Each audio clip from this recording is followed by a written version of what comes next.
Dear friends, this is day 1106 of the Russian war of aggression against Ukraine. Americans were asked if they blame Ukraine for the Russian invasion. The US reportedly stopped sharing intelligence data with Ukraine. Russian propagandists actively recruit English speakers, and Ukrainian armed forces report success in Pokrovsk and Kupiansk. Let's talk about all this right now. Yesterday in Kursk Oblast, Russian terrorists continued offensive operations near Sudzha, but they did not make confirmed advances.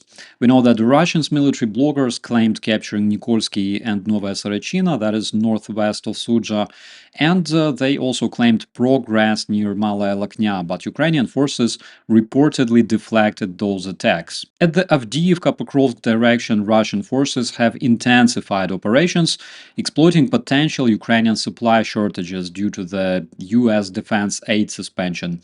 Previously, Russia had a significant artillery advantage in this area, but not anymore from what we can tell.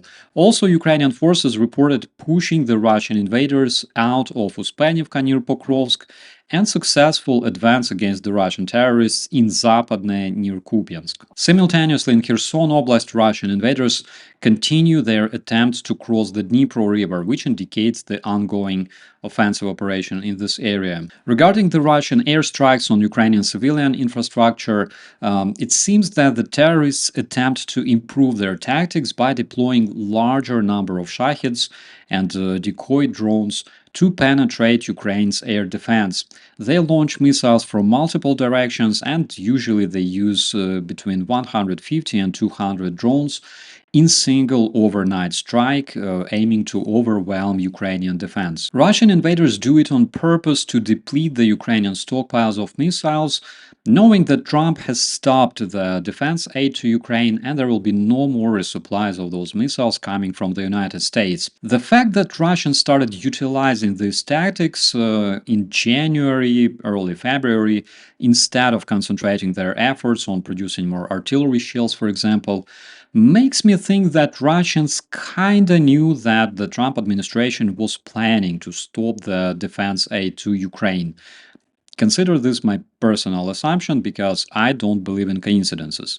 Now, what is the current situation with Ukraine's defense stockpile? We know that 90% of American defense aid promised to Ukraine last year has physically arrived, and we have around 3-month gap before switching to the European supplies. Unfortunately, it doesn't include crucial munitions for systems like HIMARS or Patriot.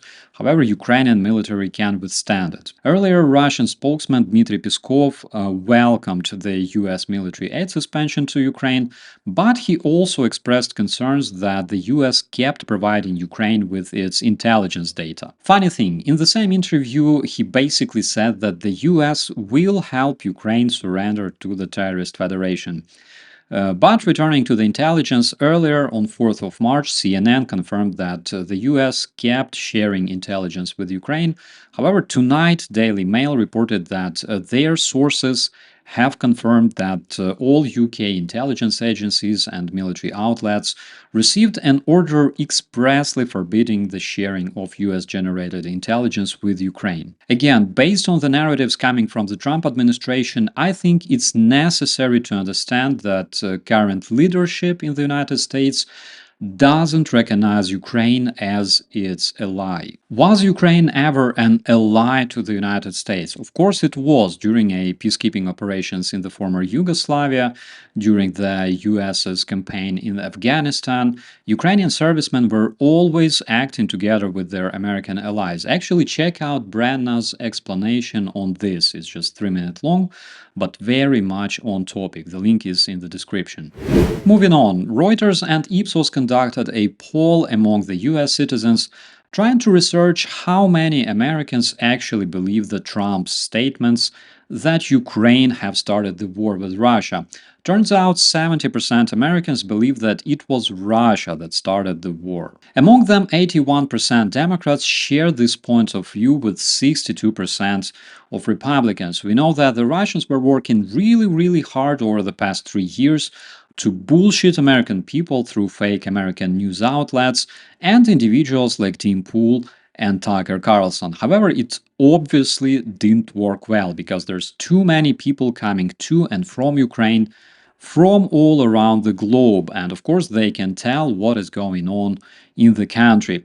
Of course, J.D. Vance is not among those people, apparently because his sofa is a much better observation point than Maidan of Independence in Kiev, for example. And speaking of the Russian propagandists, the Russian state media Russia Today, which is their propagandist broadcaster, also known as RT, has announced enrollment for a new training course for foreign journalists and bloggers. Apparently, soon you will see Tim Pool among those guys. It is emphasized that this course is open to everyone, with the only requirement being proficiency in English. The RT is known for paying Tim Pool, according to the investigation, and providing Tenet Media with the content, which was literally made in a Russian studio by Russian editors and successfully fed to the American audience through paid opinion makers like Tim Pool. Such Russian educational initiatives have a clear objective: to integrate foreign journalists into Russian informational ecosystem and promote Kremlin narratives in the international media space. Basically, what you hear today, Donald Trump is talking about Zelensky being a dictator, $500 gazillion allegedly parachuted over Ukraine. Ukraine started the war against Russia, Ukraine unable to fight back, teenagers recruited into the military, and so on. The Russians will be recruiting the bloggers and journalists from the Western countries to spread this disinformation for Kremlin. Today, the civilized countries are facing all sorts of hybrid threats coming from the dictatorships, for example, like the Russian Federation. And the biggest values the civilized countries are sharing today are security, well-being, and unity. And if the governments cannot achieve this unity, we should do all we can as people of the free world to back and support each other in face of the foreign threats. The unity of the civilized countries make Russians extremely unhappy, my friends. This is something that makes Putin's defeat closer and closer every day. What can we do to counter the Russia-produced discord and unite more people against the hybrid threats?